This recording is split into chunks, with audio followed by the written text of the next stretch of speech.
Assalamu alaikum wa rahmatullahi wa barakatuhu. Jazakumullahu khairan kathira for such a warm welcome, and I truly feel privileged to be a part of this gathering tonight. This Ramadan has been a very different Ramadan for me because it was spent at home. I wasn't able to go to the masjid much because of the kids' school, and alhamdulillah, this was a very beautiful Ramadan. Being with people has its own benefit, and being alone also has its own benefit. But I feel very, very happy that tonight, alhamdulillah, I can be with so many of my sisters, because definitely when a person is a part of a gathering, then Allah subhanahu wa ta'ala's special blessings descend on that gathering.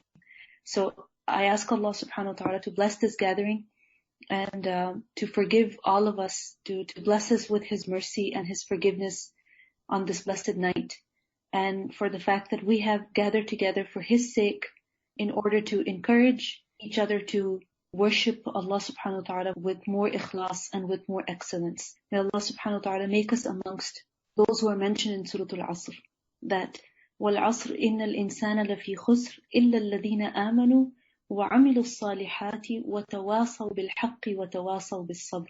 May Allah make us amongst those who are encouraging each other to be patient in worshipping Allah, and also encouraging each other to abide by the truth, to abide by that which is correct. Inshallah, tonight I will talk a little bit about how we should end the month of Ramadan. نحمده ونصلي على رسوله الكريم أما بعد فأعوذ بالله من الشيطان الرجيم بسم الله الرحمن الرحيم رب اشرح لي صدري ويسر لي أمري واحلل عقدة من لساني يفقه قولي اللهم اهد قلبي وسدد لساني واسلل سخيمة قلبي آمين يا رب العالمين. You may have seen in your life that whenever a group of people begin a race, then there are many, many people at the beginning of that race. But as the race progresses, we see that towards the end there are a very few people left. You may have seen this in school, in university, that at the beginning of a semester, many classes are full. But with time, there are so many people who drop out of those classes. Why is this so? That many people begin a journey, but not all of them reach the end. Many people begin something good, but not everyone completes it. Why is this so? Because sometimes the length of the journey becomes boring for some people, or it bores some people out. They get bored. When something goes on for too long, they get bored and they want to change. And sometimes what happens is that the difficulty of the journey exhausts some other people. They get exhausted by the difficulty, by the intensity of that journey. It's too difficult for them, so they give up. Now we see that actions, we learned that the Prophet ﷺ said that إِنَّمَا الْأَعْمَالُ بِالنِّيَّاتِ, that actions are according to their intentions. And also, he said, ﷺ, that إِنَّمَا الْأَعْمَالُ بِخَوَاتِيمِهَا, that they are also judged by how they end. So, we should be concerned about two things when we are performing any action for the sake of Allah subhanahu wa ta'ala. Firstly, our intention. Why are we doing it? What is the purpose? What is the objective? Is it for the sake of Allah, or is it for something else? And secondly, we should be concerned about how we are going to end it, how we are going to complete it. We see that when it comes to the intention, there are so many ahadith that remind us that when we are doing something good, then the intention must be correct. And if the intention is not for the sake of Allah, then that action is useless. It is void. The Prophet ﷺ, he reminded us that من صام رمضان إيمانا واحتسابا غفر له ما تقدم من ذنبه, that whoever fasts in the month of Ramadan with iman and ihtisab, with faith and hope and expectation of reward, then such a person, all of his previous sins will be forgiven. So when it comes to the intention, it is clear that when we are fasting in the month of Ramadan, one day after the other, we're praying in the night, we are reciting Quran, then all of this must be done for whose sake? Allah and only Allah. Now, we must also think about how we are going to end this month of Ramadan. Because actions are also judged by how they end. Because it's very easy to begin something. It's very easy to start something. And we see that at the beginning, many people are very enthusiastic. But making it to the end of the journey, completing a task, or finishing what we have started, that is what shows true commitment. And Allah subhanahu wa ta'ala, He likes commitment and consistency in His servants. We see that in the Quran, the Sahaba are praised for their commitment. Allah says in Surah Al-Ahzab that مِنَ الْمُؤْمِنِينَ رِجَالٌ صَدَقُوا مَا عَاهَدُوا اللَّهَ عَلَيْهِ. That among believers are people who are truthful, they are true to the promises that they made with Allah. Because many people make promises, but not everyone fulfills those promises. So those who fulfill the promises that they make with Allah, they are committed until the very end, despite the length and the difficulty of the journey. Then such people, Allah subhanahu wa ta'ala praises them. We see that as the month of Ramadan begins, typically, we start off with many goals, many intentions. So for example, when it comes to the recitation of the Quran, I think many people have this goal that they want to complete the recitation of the entire Quran. Or if not the entire Quran, as much of it as possible. Likewise, we have a goal concerning Qiyam, praying in the night, Taraweeh.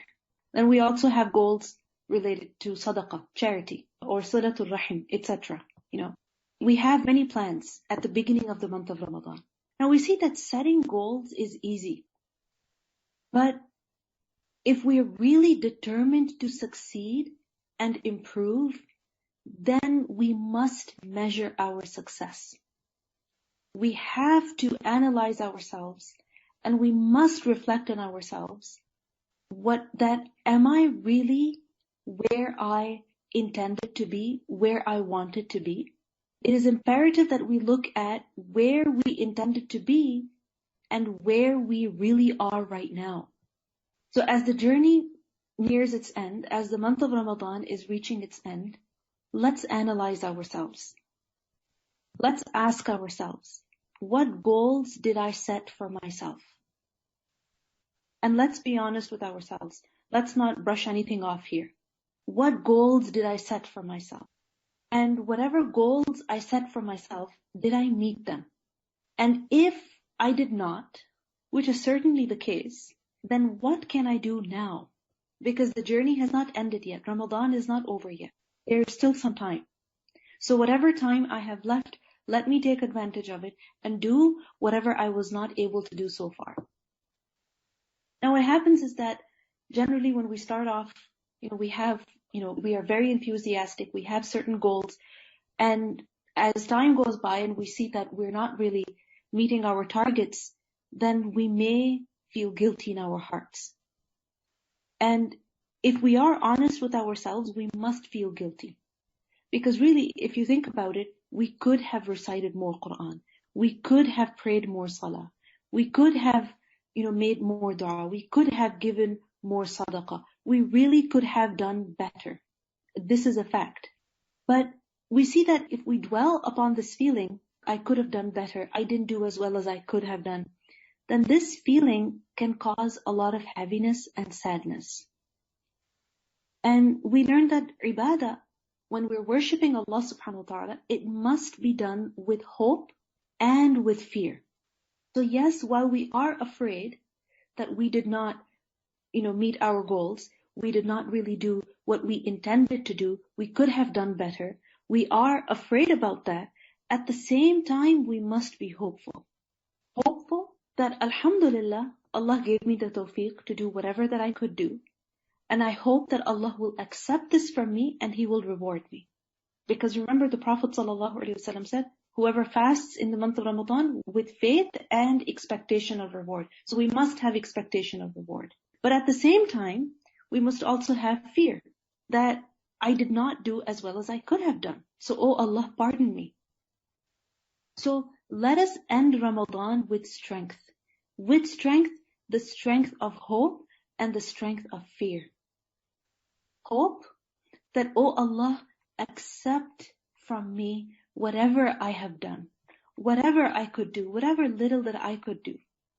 My weak and my limited and my deficient efforts.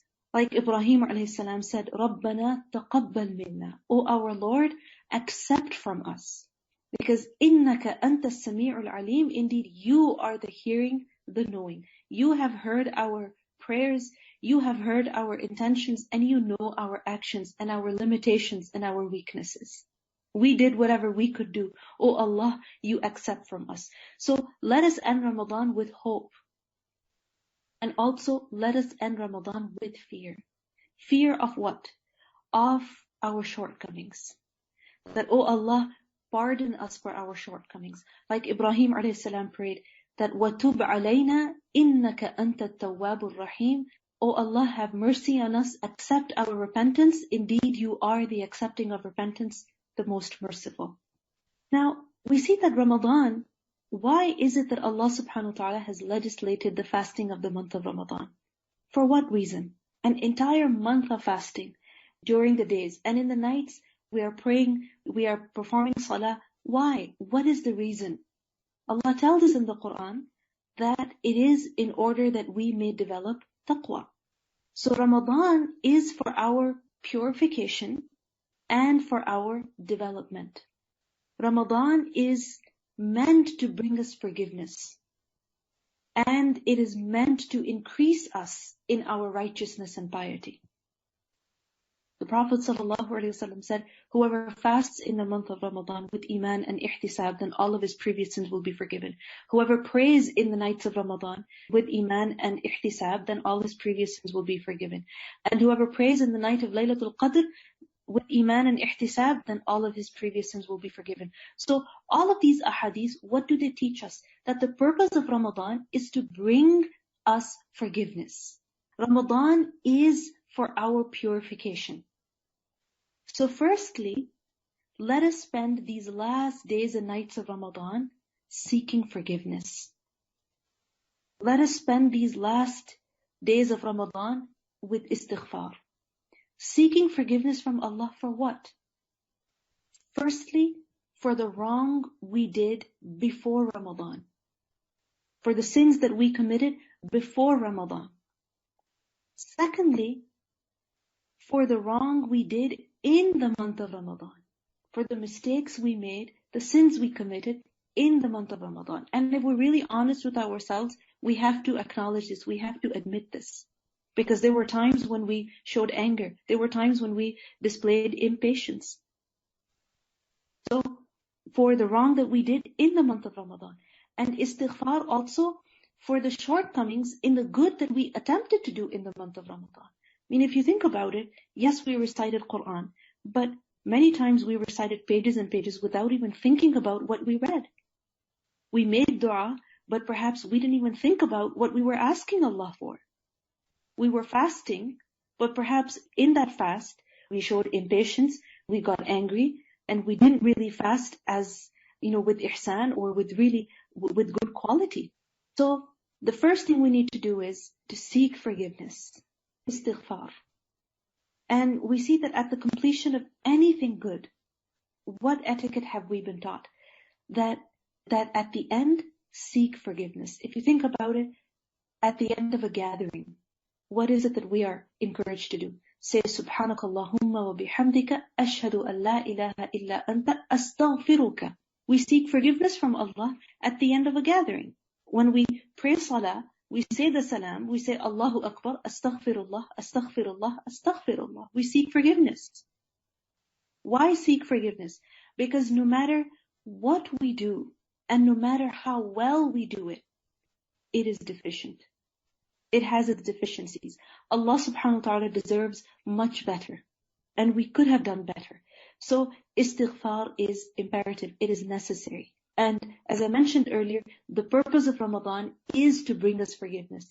And if we are reaching the end of Ramadan and we have not earned forgiveness, then we have basically not benefited from the month of Ramadan. Remember the hadith in which we learned that the Prophet ﷺ, he ascended the minbar and he said, Ameen, Ameen, Ameen.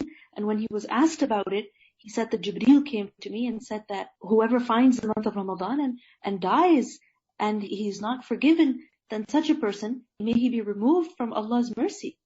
فَأَبْعَدَهُ اللَّهُ. And Jibreel said, قُلْ Ameen, say Ameen. And the Prophet ﷺ said Ameen. So the purpose of Ramadan is to bring us forgiveness. And if we look at our month of Ramadan, yes, it's quite possible that we haven't been fasting with ihsan, that we haven't been praying qiyam with consistency. Maybe we haven't even been making dua as much as we should have been.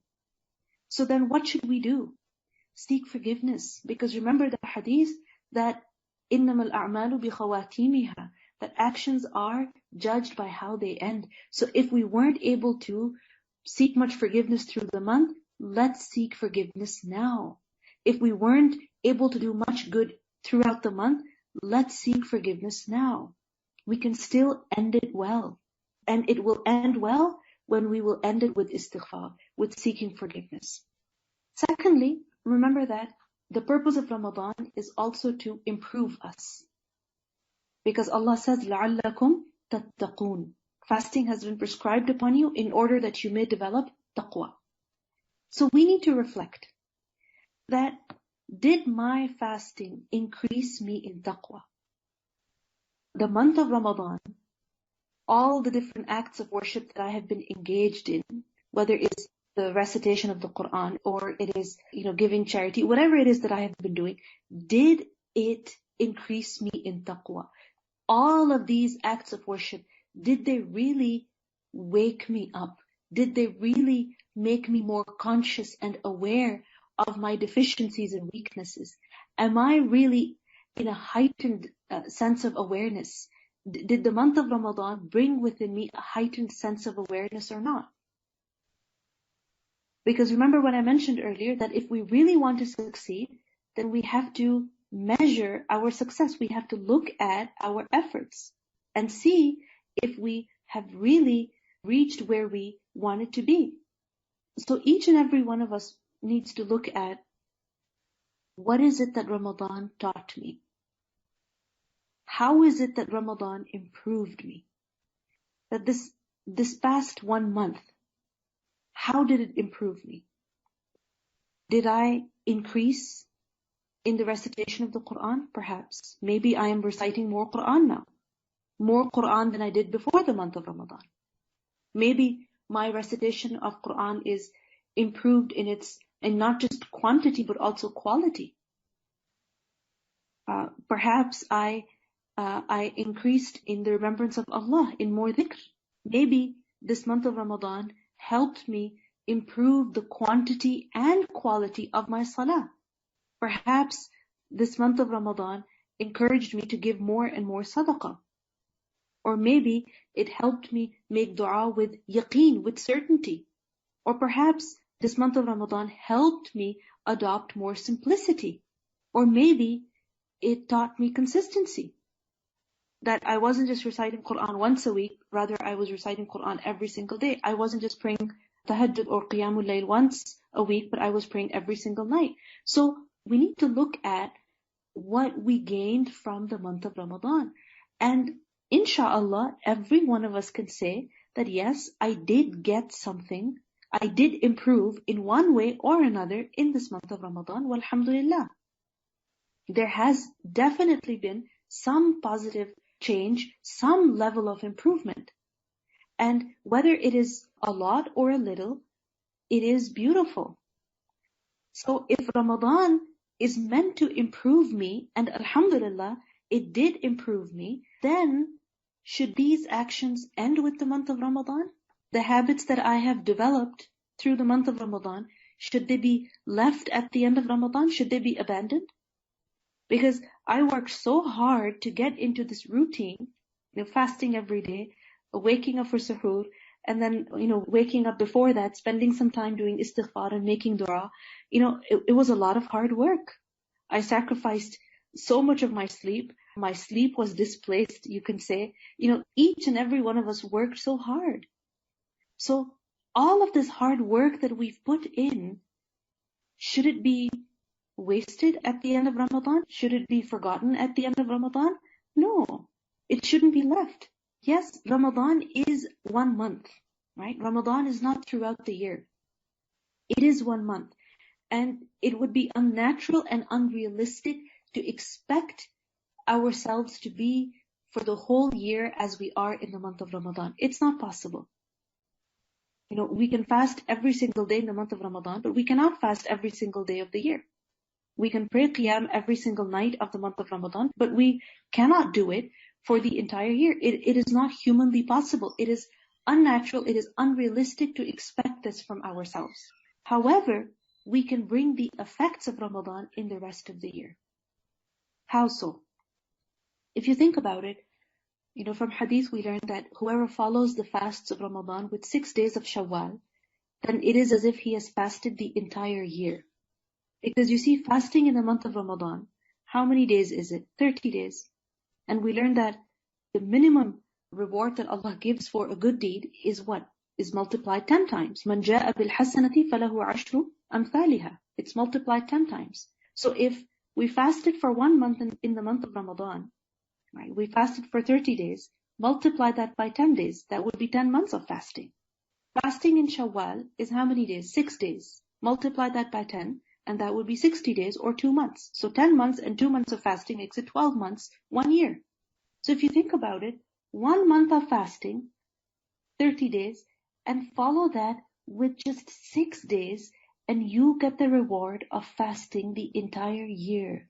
Fasting 6 days in Shawwal is basically bringing the effect of Ramadan in Shawwal. And all that is required from us is basically the intention, the goal, and a conscious effort. So we need to think about this also, that how am I going to bring the positive changes that I brought within myself in the month of Ramadan, how am I going to bring them in the rest of the year?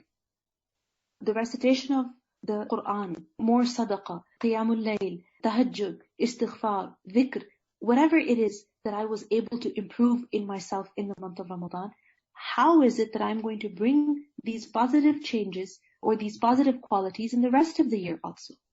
You see, the different ibadat that we have been performing, they were hard. They were not easy. They had their difficulties. But with the difficulty was also pleasure. You see, when we do something very difficult, the more hard it is, the more enjoyable it becomes. And the difficulty of Ramadan, the intensity of Ramadan is such that it compels a person to develop sincerity for Allah subhanahu wa ta'ala. Allah says that as-sawmu li, fasting is for me. And the word Ramadan is from Ramad, which is used for extreme heat. And basically the intensity of the month of Ramadan, it burns out any insincerity. A person cannot fast the entire month unless and until he's doing it for Allah. Otherwise, it really doesn't make sense. A person cannot, wake up in the middle of the night and pray every single night unless it is for the sake of Allah. And this sincerity, it brings true joy. As Allah says in the Quran in Surah Al-Hujurat, that وَلَكِنَّ اللَّهَ حَبَّبَ إِلَيْكُمُ الْإِيمَانَ وَزَيَّنَهُ فِي قُلُوبِكُمْ وَكَرَّهَ إِلَيْكُمُ الْكُفْرَ وَالْفُسُوقَ وَالْعِصْيَانَ أُولَئِكَ هُمُ الرَّاشِدُونَ. That Allah has made Iman beloved to you. And Allah has beautified it in your hearts. You see, when you like something, when you love something, you cannot have enough of it. And when you find something beautiful, you cannot admire it enough. So, Iman, Allah says that He has made it beloved to you. You like it. You enjoy it. And Iman is something that He has beautified for you.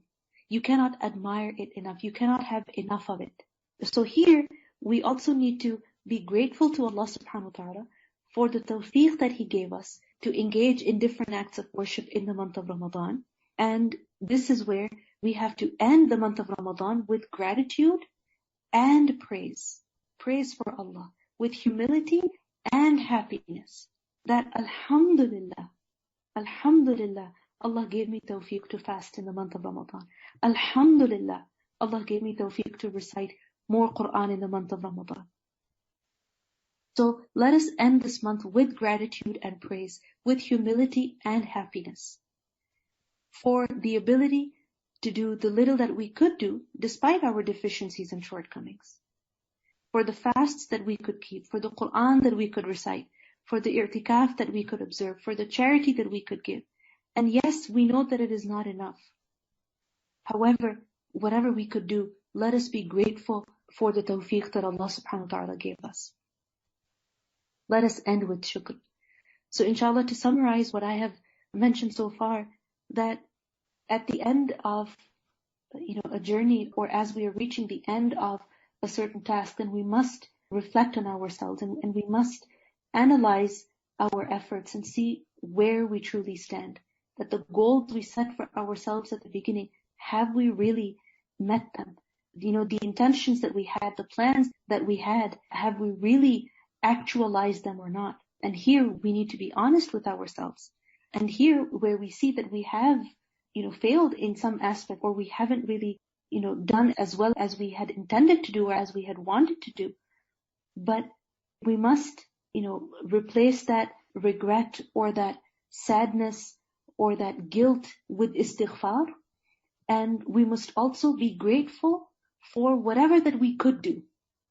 Because Allah subhanahu wa ta'ala says that لَإِن شَكَرْتُمْ لَأَزِيدَنَّكُمْ. If you are grateful, then I will increase for you.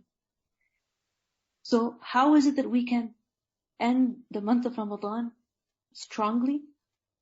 With istighfar, seeking forgiveness, and with hamd, with shukr, gratitude to Allah subhanahu wa ta'ala. And at the same time, realizing that the month of Ramadan was meant to bring me forgiveness, and it was meant to improve me. So, spending these last few days and nights of Ramadan, seeking forgiveness, and also whatever we have learned from the month of Ramadan, whatever good qualities or good habits we have developed in the month of Ramadan, let us make a tangible plan of how we can continue with these good changes for the rest of the year also, inshaAllah. The Prophet ﷺ, he taught us this beautiful dua which I would like to end with. That Allahumma lakal hamdu kullu. O Allah, for you is all praise. Allahumma la qabida lima basatta, wa la basita lima qabadta. That, O Allah, there is none who can withhold what you give, and none who can give what you withhold. وَلَا هَادِيَ لِمَنْ أَضْلَلْتَ وَلَا مُضِلَّ لِمَنْ هَدَيْتَ. There is no one who can guide whom you send astray, and no one who can send astray whom you guide. وَلَا مُعْطِيَ لِمَا مَنَعْتَ وَلَا مَانِعَ لِمَا أَعْطَيْتَ. There is none who can give what you withhold, and none who can withhold what you give. وَلَا مُقَرِّبَ لِمَا بَاعَدْتَ وَلَا مُبَاعِدَ لِمَا قَرَّبْتَ.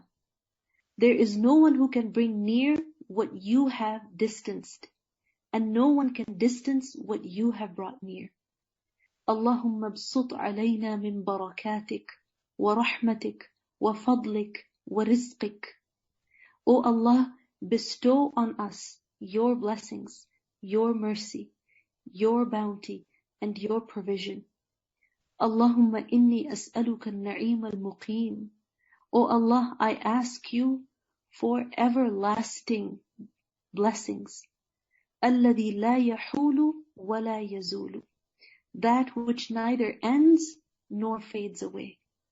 Allahumma inni as'aluka al-na'ima yawm al-'aylati wal-amna yawm al-khawfi. O Allah, I ask you for provision on the day of deprivation, and I ask you for safety on the day of fear. Allahumma inni a'idun bika min sharri ma a'taytana wa min sharri ma mana'tana. O Allah, I seek refuge with you from the evil repercussions of what you have given us and from the evil of what you have deprived us of. Allahumma habbib ilayna al-iman. O Allah, make iman dear to us. Make iman beloved to us. وَزَيِّنْهُ فِي قُلُوبِنَا. And beautify it in our hearts. وَكَرِّهْ إِلَيْنَا الْكُفْرَ وَالْفُسُوقَ وَالْعِصْيَانَ. And O Allah, make denial and defiance and disobedience hateful to us. وَجَعَلْنَا مِنَ الرَّاشِدِينَ, and make us among those who are rightly guided.